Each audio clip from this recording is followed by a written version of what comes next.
This is the Sony A6400. It was released in 2019. It has a 24.2 megapixel APS-C CMOS sensor, the Bion CX processor that can also be found in the Sony A9. It can shoot stills up to 11 frames per second. It can autofocus within 0.02 seconds, eye autofocus for both human and animals, 4K video up to 30 frames per second, 1080p up to 120 frames per second, many picture profiles such as HLG and S-Log3, a built-in flash that can be tilted, microphone jack, USB-A and HDMI, and also a 3.0-inch flip screen.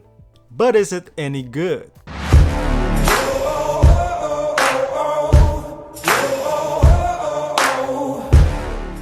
What's going on, guys? Gary Jaman here, back at it again with a new video. I hope everybody's safe and is fine. Let's begin right away with this video about the Sony A6400.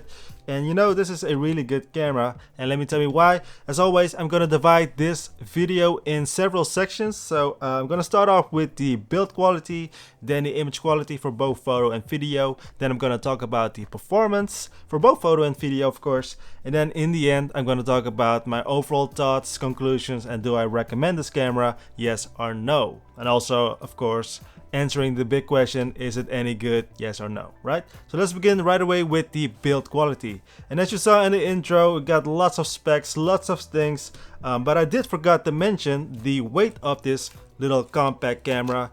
Just the body itself with the battery inside of it, it will weigh around 403 grams. So that is a very lightweight camera, and as you see in my hands, it's very small, and not that small actually, or not that big compared to the original Sony A6000.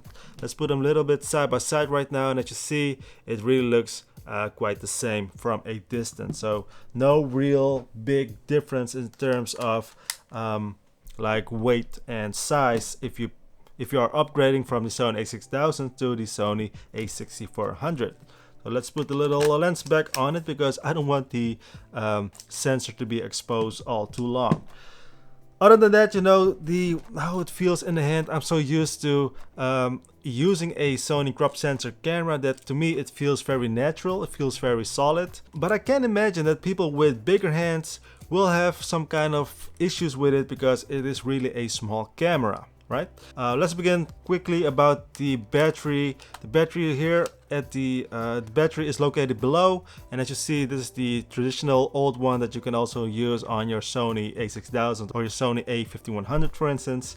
And in this case, it really works well. It really performs well. I posted a video about the battery life, just a video test. 4K 25 frames per second, and it lasts up to 1 hour and 25 minutes with one fully charged battery. So that is a really good performance of this little small thing. What I don't like is that at the same location we got the SD card slot. That is something that I still don't like, that the SD card slot is on the bottom of things. I really like when the SD card is on the side, so you can just switch around real quickly without reaching to the bottom. The things that I don't like is that this does not have a touchscreen. So yeah, you can use it for some touching capabilities, such as touch to focus and tap to make a photo when you are making a selfie, for instance. But other than that, you cannot like touch things in the menu system. So that's something that I don't really like. Also, it does not have a joystick such as what you see on a Sony A7 III, for instance. So you can pinpoint your focus stuff. In this case, you have to use this little wheel. It can be done, but you know, it would be better if it has a joystick. Also, what I actually really like is the built-in flash. And in this case, you got the option to just shoot it like this. So like the normal stance, and it will just blind people.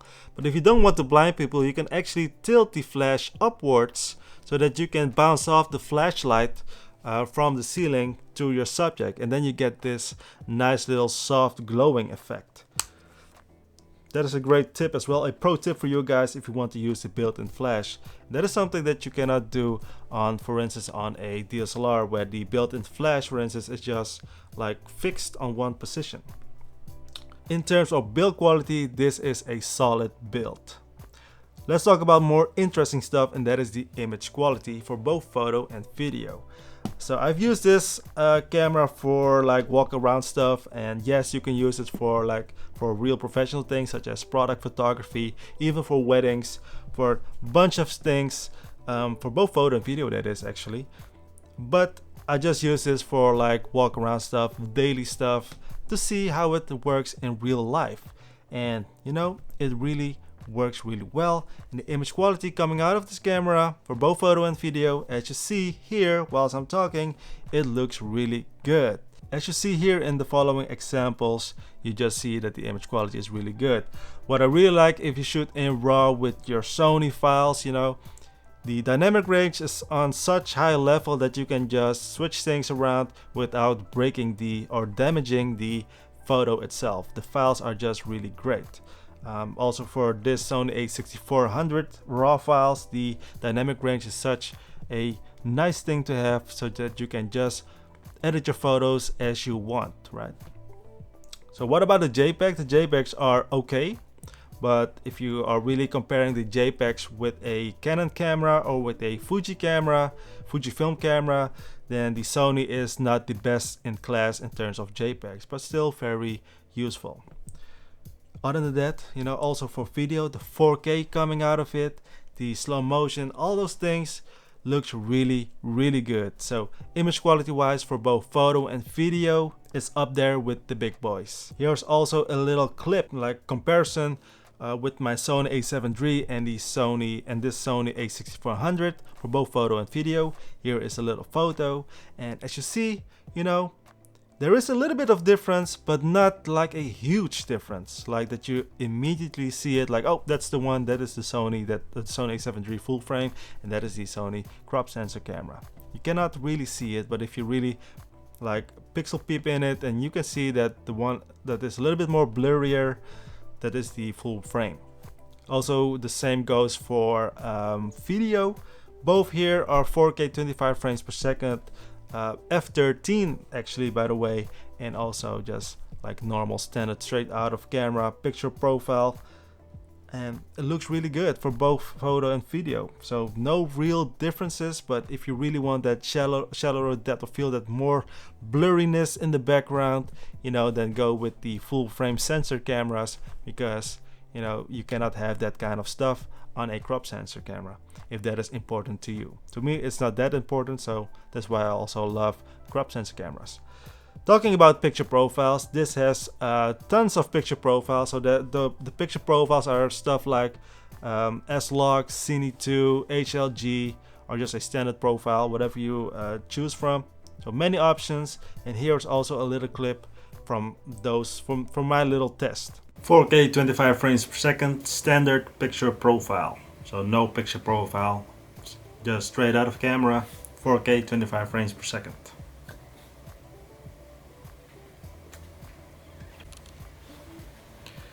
And this is now HLG2 on the Sony A6400, also 4K 25 frames per second. How does it look?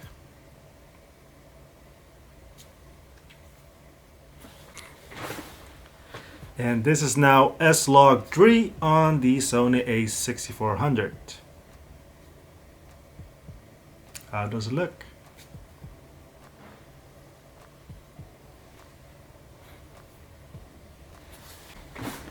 And this is now Cine2 on the Sony A6400. How does it look?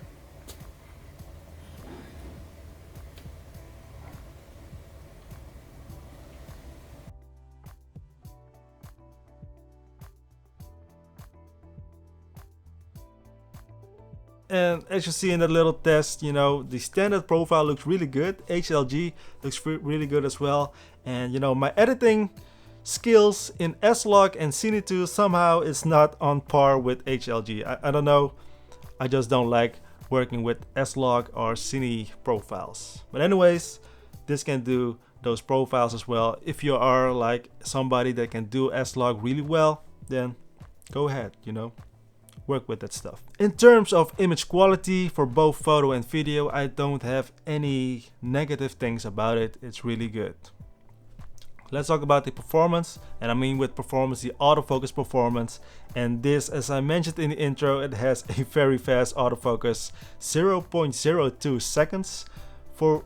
That's the time that it needs to autofocus on something. That's like instant, right?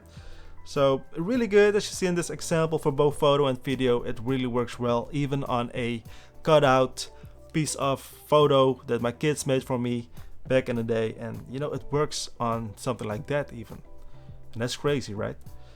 So autofocus performance wise, you know, really good for both photo and video in all kind of lighting conditions. So performance wise, I don't have any like negative things about it. Also, in terms of performance, it doesn't have a recording limit, so you can just keep on going, and that's really cool, man. That is really cool. I did I think I mentioned already about the battery life, you know, but also doing that, it does not overheat, and that is cool, man. I didn't, in that little test, I didn't put the temperature thingy on so that it can record on higher temperatures. It was just straight out of camera, just going for it with a full battery. That's it. And with 4K 25 frames per second, you can have 1 hour and 25 minutes without no overheating in 4K 25 frames per second. That is really cool, right? So performance wise, I don't have any negative things about it. Do keep in mind though, I totally forgot about it. I'm not sure where to put it in performance or image quality. It does have bad rolling shutter, and with rolling shutter is just a simple thing. If you are filming stuff and you like something very fast is moving around from left to right or right to left, then the subject will be a little bit crooked, will be tilted. And the reason for that is that the 4K or the files, how it reads, it's like a line, you know. And I know I'm a bad explainer and stuff when it comes to technical rolling shutter and stuff like that. Rolling shutter is an issue if you are somebody that films like very fast moving objects, and keep in mind that things may look a little bit weird. Anyways, let's conclude this video. Let's wrap this up. And the answer to the big question, you know, is this camera any good even in 2020 right now? And the answer is yes, it is really good. If you are a content creator, if you are a Instagrammer, TikToker, I don't know, wedding photographer, videographer, all kind of things, you can do pretty much anything with this camera, and that is a really good thing. Right, so to just recap real quickly, it has great battery life, great autofocus, great image quality for both photo and video, a nice compact build. Also, there are many lenses available, not only crop sensor cameras or crop sensor lenses such as the Sigma 16mm f1.4, 30mm f1.4, and the 56mm f1.4. I actually use them as well. I've owned them, those lenses, but I've sold them all, and actually I have a little bit of a buyer's remorse. I think that's how you say it, right? Buyer's regret, maybe other terms, but you know, the reason for that is because I use my full frame lenses as well on this crop sensor body. So if you're interested, like if you want to know if a full frame lens works really well on a crop sensor camera, then the answer is yes, it works really well. And you know, I use it all the time. I don't see any real issues with it. And so yeah, so that's all actually, guys. I highly recommend this camera if you're interested in this camera and you just want to know if it's any good for a bunch of things. So if you are starting a business and you want a camera and you want to have like really high quality, this is really good for both photo and video. So something that I highly recommend.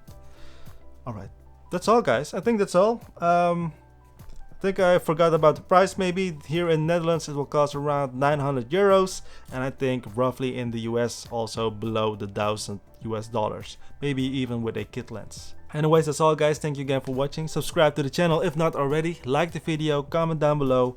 Let me know what you think about the Sony A6400. Let me know if you want to know more, or do you have any questions. Other than that, you know, as always, stay safe and stay healthy. This whole pandemic situation is getting out of hand. Just wash your hands, wear a face mask if you need to, and that's all. Good luck.